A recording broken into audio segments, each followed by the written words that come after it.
comenzó el juicio oral, que constará de varias audiencias, donde se van a juzgar a 19 represores por los casos de 84 compañeras y compañeros, de los cuales 31 continúan desaparecidas y desaparecidos. En el Tribunal Oral Federal número 1 de La Plata se lleva a cabo el juicio sobre el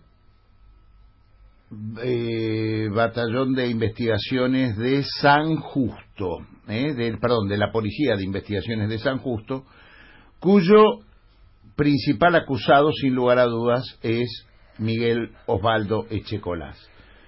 Para visibilizar ese hecho, tengo el orgullo de poder conversar con el doctor Norberto Lischi, gran compañero, que es quien encabeza la querella de la Brigada de Investigaciones de San Justo. Norberto, un gusto. Eduardo Valdés.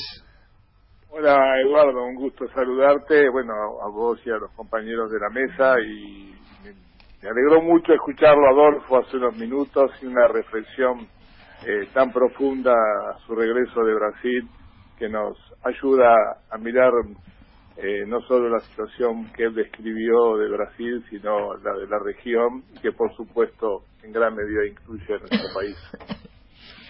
Así que con mucho gusto comentarte los hechos que estás... Una persona de gran confianza con Adolfo, el doctor Lischi. Querido Norberto, hacé de cuenta que tenés que contar de qué se trata este juicio. Prefiero que lo cuentes vos. Bueno, te agradezco mucho, en primer lugar, que hayas abierto un espacio para poder compartirlo. Hace 10 años, un grupo de que fuimos víctimas de secuestro, tortura, desaparición forzada por un periodo, junto a un grupo de instituciones, entre ellas la Asamblea Permanente de Derechos Humanos, la Liga Argentina por los Derechos del Hombre, Abuelas de Plaza de Mayo, no me quiero olvidar de otras, CTA, la propia Universidad de La Plata y la institución que presido, CODECED, iniciamos a partir de denuncias preexistentes desde el momento en que se juzgó a las juntas militares en el año 1000, a partir de denuncias preexistentes desde el momento en que se juzgó a las juntas militares en el año 1000. Justo pueden lograr el juicio oral y público. Exactamente, sí. Qué paciencia que hay que tener. Paciencia que da, por un lado, la certeza de que la impunidad no puede triunfar por sobre el camino que el pueblo argentino asumió y que se constituyó en política de Estado en los últimos años, desde el 2013 en adelante, en política de Estado, que es el camino de la memoria, la verdad y la justicia. Lleva su tiempo, hay que construir mucho tejido social, no solamente jurídico, para garantizar que el tiempo no entierre la memoria y haga perder la esperanza de la justicia. Y finalmente, bueno, ese camino tuvo su concreción, como lo dijiste vos en el inicio del juicio oral el lunes pasado. Yo, para ilustrar un poco qué representa la Brigada de Investigaciones de San Justo, y de manera, si se quiere, didáctica, tomaría 3 grandes momentos de la historia más cercana. Una, ¿qué implicó la Brigada de Investigaciones de San Justo en el periodo pregolpista? Es decir, antes del 24 de marzo de 1976. Existen datos concretos y de los cuales soy testigo directo. La Brigada de San Justo fue asiento de operaciones claramente destinadas a crear el clima en la zona de La Matanza y de la zona oeste del Gran Buenos Aires, favorable a crear las condiciones para que el golpe de Estado tuviera algún grado de aceptación social, con un clima de terror que se estaba estableciendo, y que la Brigada de San Justo era punto de referencia de esas acciones. Un dato de la historia: el acto público masivo convocado por el Partido Justicialista de la provincia de Buenos Aires el 17 de agosto de 1975, donde claramente la consigna fue defender la democracia y parar el golpe de Estado, que contó con la presencia de los más amplios sectores políticos, sindicales, de las organizaciones sociales. Ese acto terminó con un acto terrorista por parte de miembros de la Brigada de San Justo, que porque se trabó nada más un arma que disparaba sobre mi cabeza al terminar el acto, resultó ser que los que estaban haciendo ese operativo de terror eran integrantes de la Brigada de San Justo. Lo voy a poder testimoniar próximamente en la declaración. Quiero decir, hay una Brigada de San Justo que contribuyó activamente a crear condiciones operativas, sociales y de clima político favorables al golpe de Estado de 1976. A partir de allí hay un periodo que es el que se va a examinar inicialmente en este juicio, es entre 1976 y 1978, ya actuando como centro clandestino de detención, cuya característica ha sido el secuestro, la tortura, la desaparición forzada, con luego derivaciones, y quienes pudimos sobrevivir de la situación para luego ser realmente testigos de esa historia, y también, como vos lo mencionaste, con un número muy importante de compañeros y compañeras que aún permanecen detenidos, desaparecidos, sin destino conocido. En ese periodo 75, 76, 78, ¿cuál ha sido la característica? Y que las víctimas que hoy estamos siendo querellantes podemos dar testimonio. La Brigada de San Justo tenía un propósito dentro de la estructura del diagrama establecido por el terrorismo de Estado. Tenía una estructura basada en ser una línea operativa de secuestros que estaba a su vez conducida por la subzona 114, conducida por el primer cuerpo de ejército, y donde efectivamente el destacamento 101 de inteligencia figuraban hombres como Emilio Anzorena, está acusado de 42 crímenes de lesa humanidad; Ricardo Fernández, acusado de 42 crímenes de lesa humanidad; Jorge Di Pasquale, 53 casos, acusado de delitos; Roberto Balceda, 49 casos, y el que fue jefe de la sección de, ustedes deben recordar, había un organismo que se había quedado, que era la reunión de información de todos los servicios de inteligencia, estaba a cargo de Carlos María Romero Pavón, que está acusado de 72 casos de crímenes de lesa humanidad. Este era el destacamento 101 de inteligencia, que actuaba dentro del ámbito del área 114, que tenía su asiento en el regimiento de Ciudadela.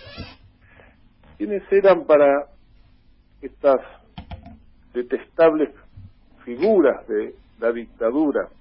¿Quiénes eran sus objetivos?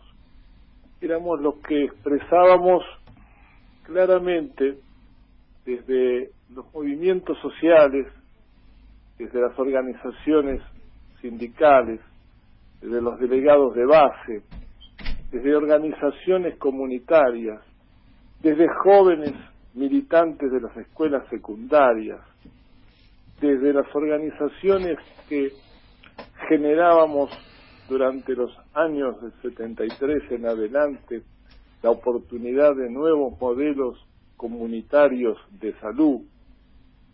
Los objetivos de esta inteligencia siniestra eran los movimientos de los sin techos, movimientos que explotó en 1972-73 y que implicó, entre otras muchas consideraciones, un movimiento que dio cuenta de que el derecho a la vivienda, cuando se lo niega de una manera absolutamente desconsiderada, es decir, con construcciones que se hacían en nombre de los más humildes y luego se entregaban a otros sectores o se negociaban como simples negocios inmobiliarios, el movimiento de los sin techos que abarcó más de 20.000 familias. Norberto, sí.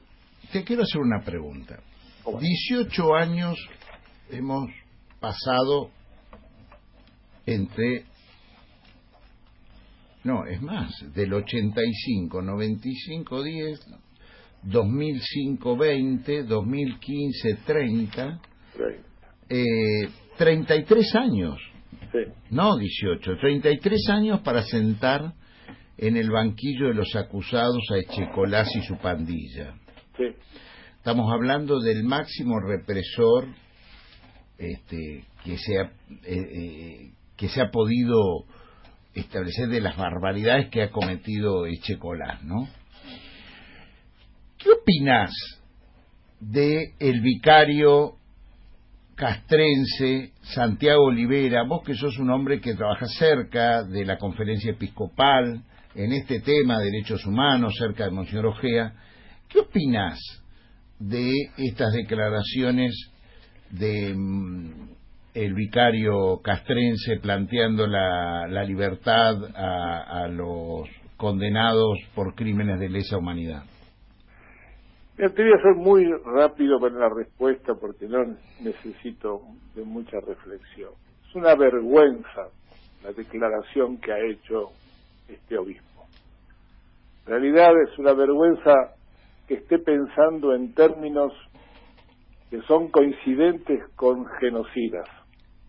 Es una vergüenza para la Iglesia argentina que una autoridad esté hablando, asociando su pensamiento al Papa Francisco cuando está pidiendo impunidad para los crímenes de lesa humanidad. Mi rechazo es total y absoluto y creo que debería esto también extenderse, este rechazo, a la totalidad de las autoridades de la Iglesia argentina y de todos los credos, porque no puede haber un solo credo que en la Argentina se atreva a pensar que los crímenes de lesa humanidad que se han cometido bajo el terrorismo de Estado tengan que estar amparados por una visión que no tiene nada que ver con los principios humanitarios, sino que simplemente se inscribe en brindarles la protección de la impunidad a los genocidas, a los autores de crímenes de lesa humanidad. Por lo tanto, mi rechazo es total y absoluto y reclamaría